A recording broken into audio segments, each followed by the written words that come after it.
Hari ini, mari kita meluangkan waktu untuk belajar firman Tuhan dengan judul Kasih Persaudaraan yang Indah. Karena sekarang banyak anggota baru masuk ke dalam Sion di seluruh dunia. Dan Sion penuh dengan anggota-anggota. Saya berpikir, sekarang dibutuhkanlah kasih persaudaraan yang indah bagi kita. Apa yang diberitahukan di dalam Alkitab tentang kasih persaudaraan pada zaman sekarang ini? Dan kasih persaudaraan seperti apakah yang Tuhan ingin kita miliki? Mari kita pelajari kehendak Tuhan akan hal-hal ini sambil membaca firman dari 1 Petrus. Pasal 1 ayat 22 kita baca. Karena kamu telah menyucikan dirimu oleh ketaatan kepada kebenaran, sehingga kamu dapat mengamalkan kasih persaudaraan yang tulus ikhlas. Hendaklah kamu bersungguh-sungguh saling mengasihi dengan segenap hatimu, karena kamu telah dilahirkan kembali, bukan dari benih yang fana, tetapi dari benih yang tidak fana, oleh firman Allah yang hidup dan yang kekal. Firman-firman di dalam Alkitab mengajarkan kita bahwa kita bersungguh-sungguh saling mengasihi dengan segenap hati kita. Sekarang berbagai ras anggota Sion, karena anggota-anggota dari 175 negara masuk ke dalam Sion. Beragam bahasa dan beragam budaya, dan keadaan kehidupan mereka masing-masing berbeda. Tuhan mendidik kita untuk bersatu dalam keragaman itu. Ibu Surgawi juga selalu mengajarkan kita tentang kasih persaudaraan, sambil memberikan firman-Nya setiap tahun. Melalui persatuan yang indah, kamu harus melaksanakan pekerjaan Injil ini. Persatuan saudara-saudari yang indah, persatuan dan saling memperhatikan satu dengan lainnya. Sekali lagi saya pikir tanpa ini, penginjilan ini tidak bisa dilaksanakan sama sekali. Mengingat hal ini, mari kita baca Yohanes pasal 13, ayat 34 kita baca. Aku memberikan perintah baru kepada kamu, yaitu supaya kamu saling mengasihi. Sama seperti aku telah mengasihi kamu, demikian pula kamu harus saling mengasihi. Dengan demikian, semua orang akan tahu bahwa kamu adalah murid-muridku, yaitu jikalau kamu saling mengasihi. Di dalam 66 kitab di dalam Alkitab, Tuhan mengatakan kasih sebagai hal yang paling mendasar. Tuhan datang ke bumi ini dan menanggung dosa kita. Dia menanggung semua dosa dunia dengan menderita di atas salib. Jika kita menjelaskan semua perbuatannya itu dalam satu kata, kita dapat menyebutnya sebagai kasih. Semua anggota Sion yang mengikuti Tuhan harus mirip dengan Tuhan, harus saling memperhatikan dan berusaha untuk menjadi satu dalam kasih persaudaraan. Tetapi jika tidak, kita tidak bisa menggenapi perintah baru, yaitu perjanjian baru yang diberikan Tuhan kepada kita. Korea dan Amerika Serikat berjauhan satu dengan yang lainnya. Korea terletak di ujung timur, dan Amerika Serikat terletak di barat, dan kelihatannya sebuah negara di ujung barat. Jika kita pergi ke Amerika Serikat, mungkin tidak segera merasakan perbedaannya. Tetapi tidak lama tinggal di situ, akan merasa banyak hal yang berbeda dengan Korea, dan pikiran mereka jauh berbeda dengan pikiran kita.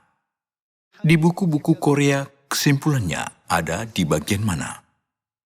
Bagian akhir. Maka dalam bahasa Korea, kita harus menunggu mendengar sampai akhir kalimat untuk mengerti. Tetapi dalam bahasa Inggris tidak begitu. Jika melihat di depannya dengan benar, Anda tidak perlu melihat ke belakangnya. Jika melihat kalimatnya, semua bagian-bagian yang penting ada di depan. Koreanya, semuanya ada di belakang. Dari bagian-bagian kecil ini, kehidupan berisi perbedaan-perbedaan yang bukan satu ataupun dua. Sangat banyak hal yang berbeda. Saya hanya mengatakan beberapa hal yang berbeda. Tetapi karena ada banyak perbedaan seperti ini, bahkan jika melihat hal yang sama, karena perbedaan pandangan di antara orang Korea dan orang Amerika Serikat. Masing-masing mempunyai pendapat yang berbeda juga. Saya mementingkan hal ini, tetapi orang lain menganggapnya tidak begitu penting. Menghargai perbedaan, karena masing-masing memiliki poin-poin yang penting. Ini penting bagi yang lainnya. Itu penting karena poin-poin pentingnya berbeda. Karena itu, marilah kita saling mengalah sedikit demi sedikit dan menarik pendapat dan desakan diri kita sendiri. Jika kita saling memberi, gereja akan diurus dengan baik. Tetapi jika tidak, pekerjaan Injil tidak bisa dijalankan makmur sama sekali. Melihat kasus-kasus itu, mengapa begitu banyak catatan tentang kasih di dalam Alkitab? Tuhan telah memberikan perintah, "Aku memberikan perintah baru kepada kamu, yaitu supaya kamu saling mengasihi. Sama seperti aku telah mengasihi kamu, demikian pula kamu harus saling mengasihi." Yesus Kristus telah mengasihi kita sampai Dia menyerahkan tubuhnya. Bahkan tubuhnya disalibkan dan mati ketika kita masih orang berdosa, bukan? Jika mengorbankan dirinya sendiri bagi kita, dikarenakan kita orang yang baik dan benar, kemungkinan kita juga dapat menemukan kasus yang sama seperti itu di dunia ini.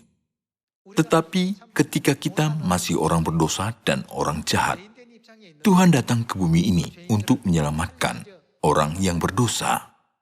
Ketika kita melihat kasih agung Tuhan, di dalam hal itu, semua keluarga Sion bergabung menjadi satu kesatuan, menjadi satu. Ketika melihat timur dan barat, ada begitu banyak perbedaan-perbedaan, perbedaan pandangan-pandangan, perbedaan cara berpikir. Saya mengatakan sesuatu dengan menganggap penting akan hal ini, tetapi orang lain menganggapnya tidak begitu penting dan menganggap begitu penting yang lain. Tuhan telah memberikan perintah kepada kita supaya semua anggota Sion yang hidup di dalam beragam budaya di seluruh dunia menjadi satu. Mari kita baca firman Roma pasal 12 ayat 9 tentang kasih persaudaraan sekali lagi. Hendaklah kasih itu jangan pura-pura.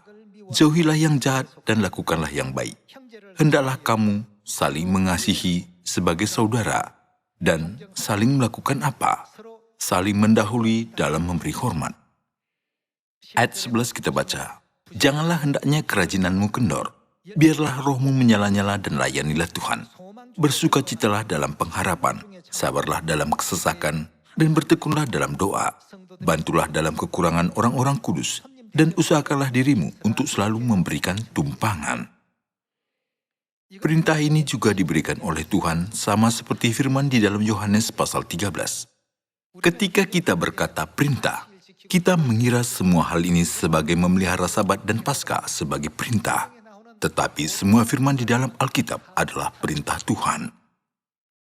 Di dalam Roma pasal 13 ayat 8 dituliskan tentang kasih persaudaraan seperti itu. "Janganlah kamu berhutang apa-apa kepada siapapun juga, tetapi hendaklah kamu saling mengasihi. Sebab barang siapa mengasihi sesamanya manusia, ia sudah melakukan apa? Sudah memenuhi hukum Taurat." Jika kita mengerti masalah kasih dan merasakan kasih satu dengan yang lainnya, tidak akan ada musuh di dunia ini. Ayat 9.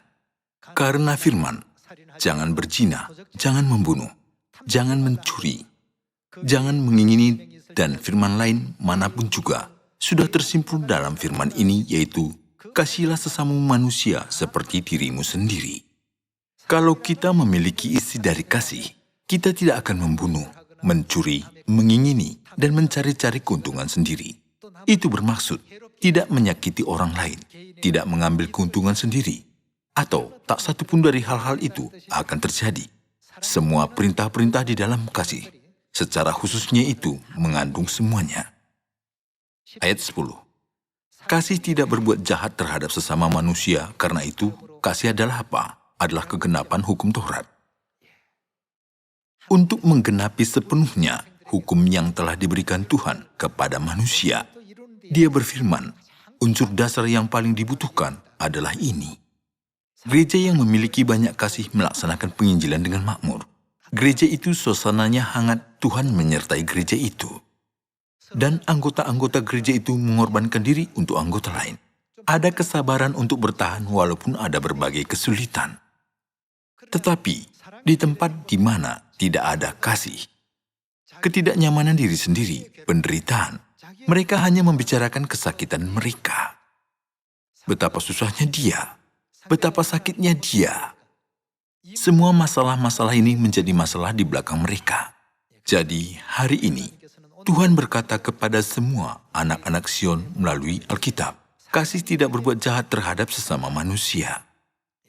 Mereka tidak merugikan orang sama sekali. Karena itu, kasih adalah kegenapan hukum Taurat. Hari ini kita sedang bertemu dengan anggota keluarga rohani. Ketika Anda bertemu dengan anggota keluarga jasmani Anda, tolong mengasihi mereka sebagai keluarga Sion.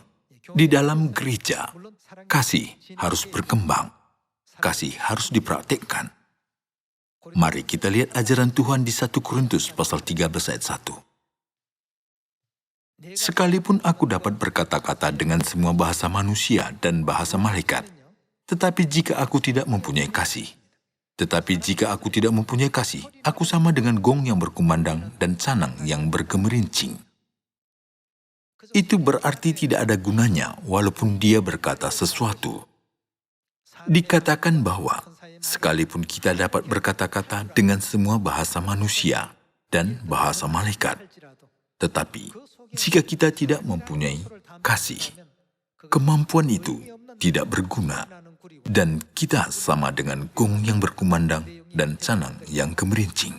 Ayat 2. Sekalipun aku mempunyai karunia untuk bernubuat dan aku mengetahui segala rahasia dan memiliki seluruh pengetahuan, dan sekalipun aku memiliki iman yang sempurna untuk memindahkan gunung, tetapi jika aku tidak mempunyai kasih, aku sama sekali tidak berguna.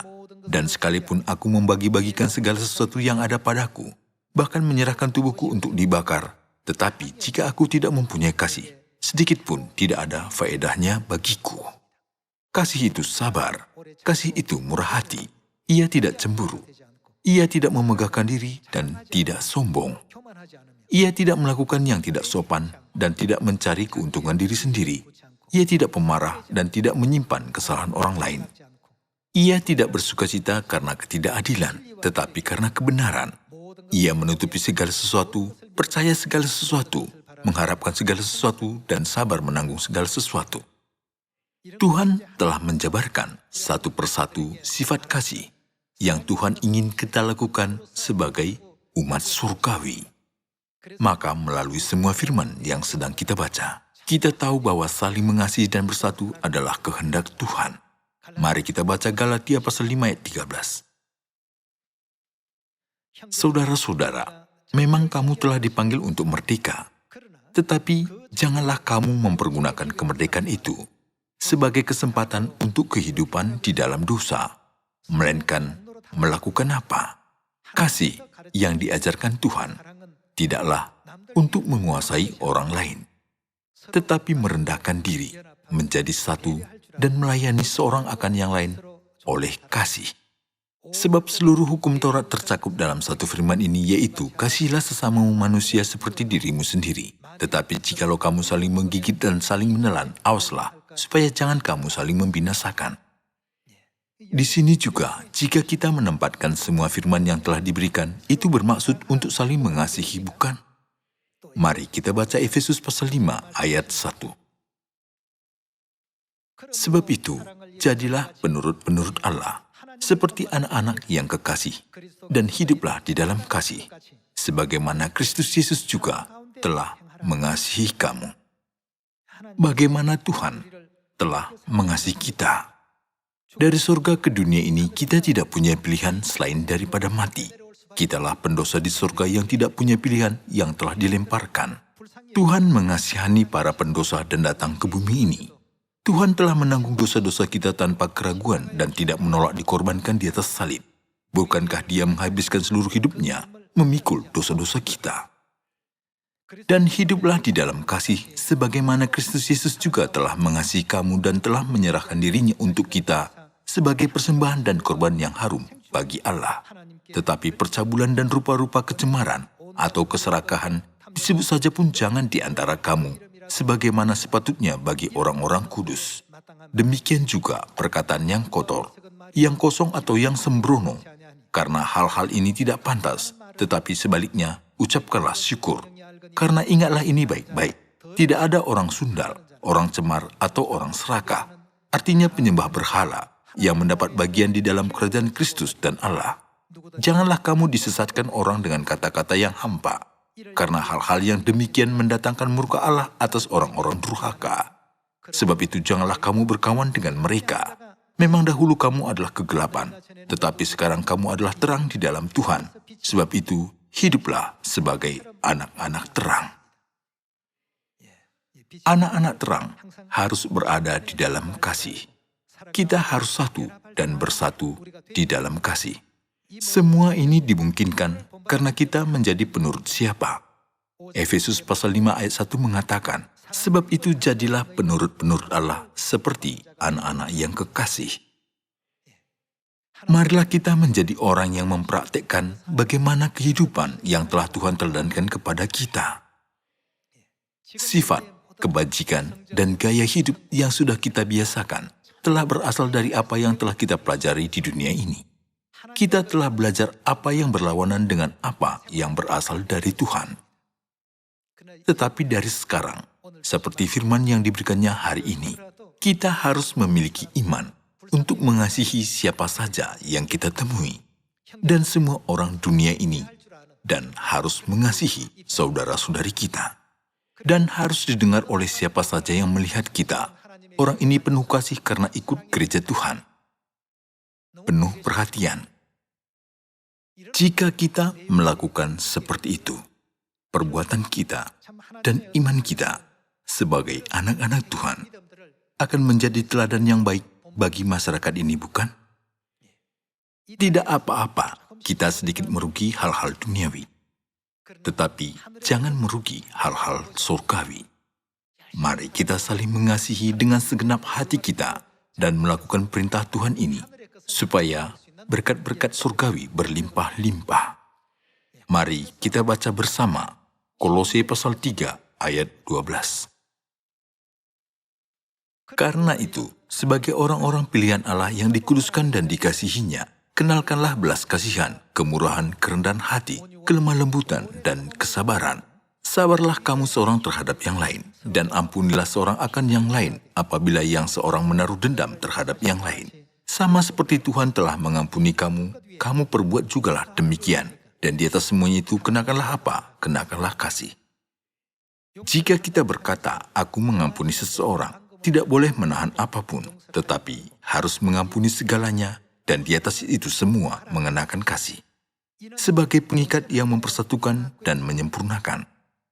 Ayat 15 kita baca, hendaklah damai sejahtera Kristus memerintah dalam hatimu. Karena untuk itulah kamu telah dipanggil menjadi satu tubuh, dan bersyukurlah. Hendaklah perkataan Kristus diam dengan segala kekayaannya di antara kamu, sehingga kamu dengan segala hikmat mengajar dan menegur seorang akan yang lain, dan sambil menyanyikan mazmur, dan puji-pujian dan nyanyian rohani, kamu mengucap syukur kepada Allah di dalam hatimu. Dan segala sesuatu yang kamu lakukan dengan perkataan atau perbuatan, lakukanlah semua itu dalam nama Tuhan Yesus, sambil mengucap syukur oleh Dia kepada Allah, Bapa kita. Dalam keadaan apapun kita berada, kita harus memperhatikan satu sama lain, harus berusaha saling menyemangati, mengampuni, bersatu, dan mengucap terima kasih. Inilah firman-firman yang telah diberikan Tuhan melalui Alkitab kepada keluarga Sion untuk hidup dalam kehidupan ini. Anak-anak Tuhan harus mengikuti perintah ini.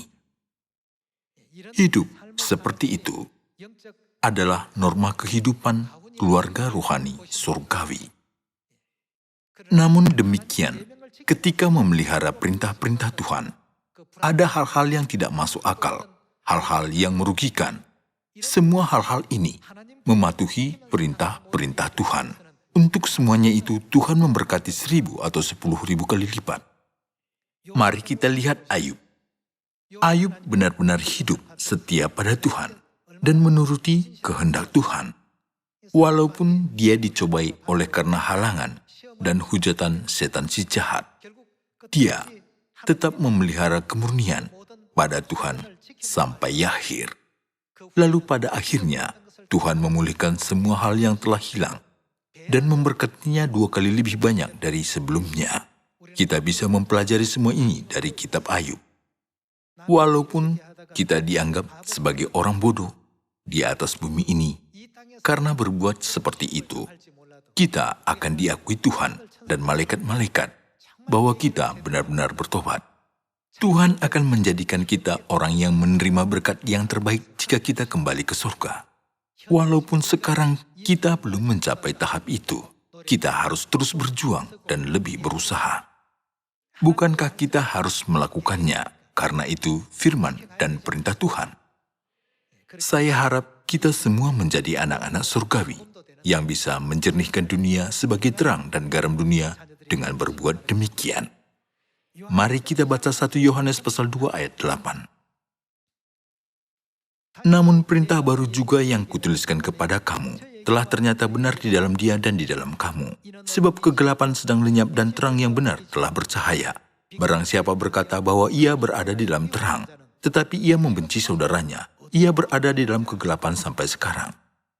Barang siapa berkata bahwa ia berada di dalam terang tetapi ia membenci saudaranya, ia berada di dalam kegelapan sampai sekarang. Ayat 10. Barang siapa mengasihi saudaranya, ia tetap berada di dalam terang, dan di dalam dia tidak ada penyesatan. Tetapi barang siapa membenci saudaranya, ia berada di dalam kegelapan dan hidup di dalam kegelapan. Ia tidak tahu kemana ia pergi karena kegelapan itu telah membutakan matanya. Saudara-saudari, hidup orang yang ada di dalam perintah baru, di dalam perjanjian baru, itu adalah ajaran Tuhan yang harus hidup dalam kehidupan ini.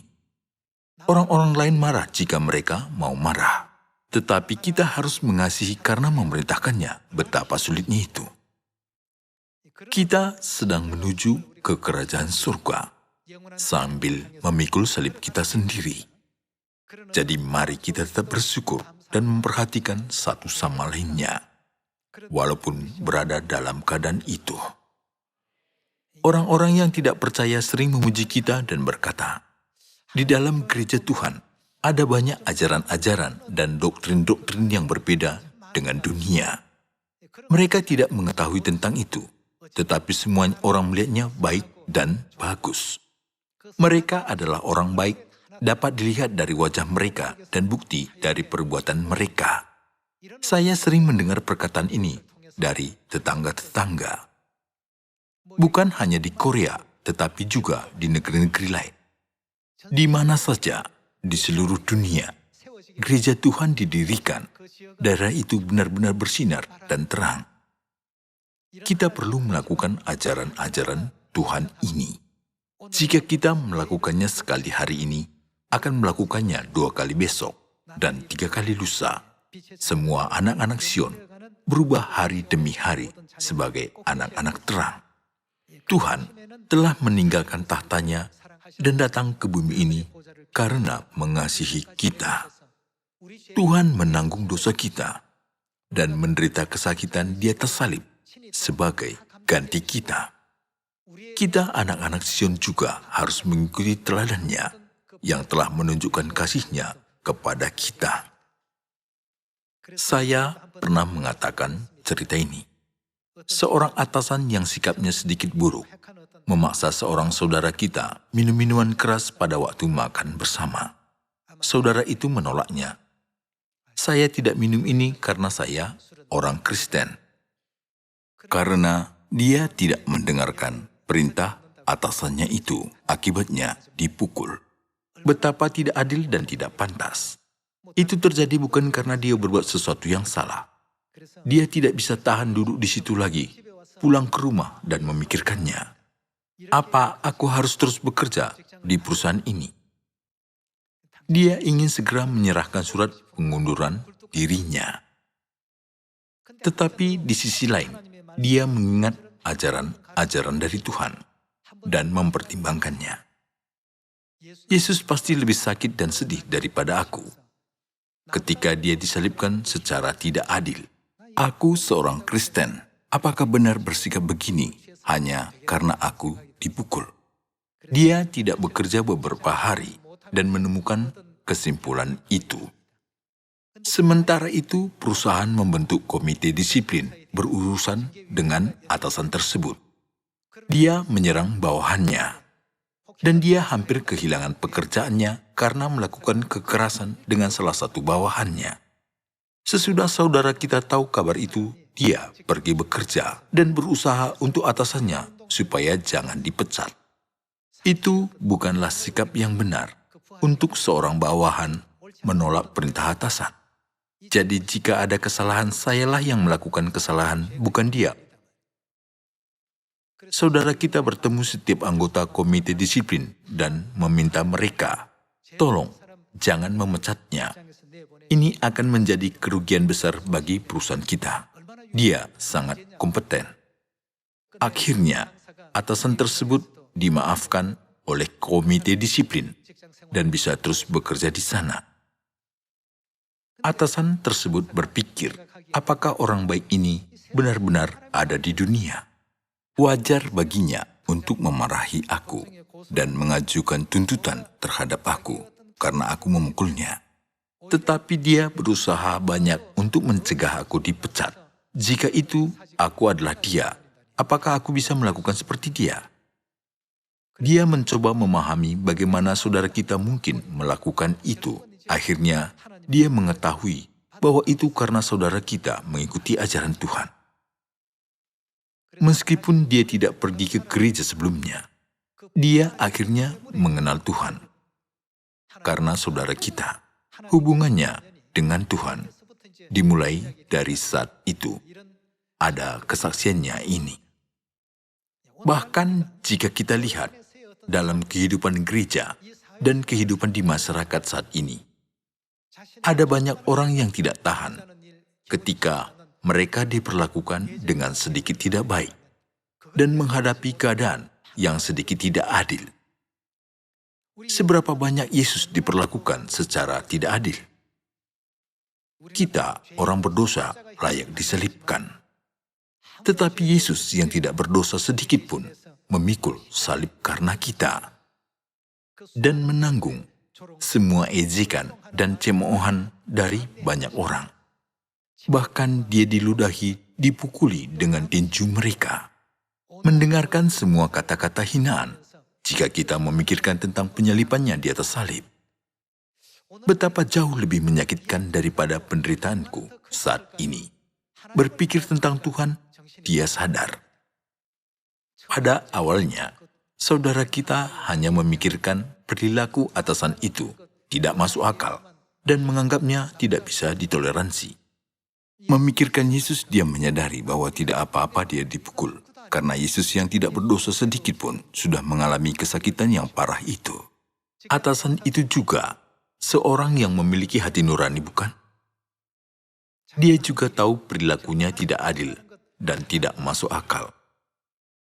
Oleh karena kesabaran dan kasih dari seorang saudara kita, dia berpikir gereja yang dia pergi pasti gereja yang layak untuk dihadiri. Ini adalah bagaimana dia menjadi anggota kita juga. Saudara-saudari, kita tidak boleh bersatu dan mengasihi satu sama lain hanya di dalam gereja kita.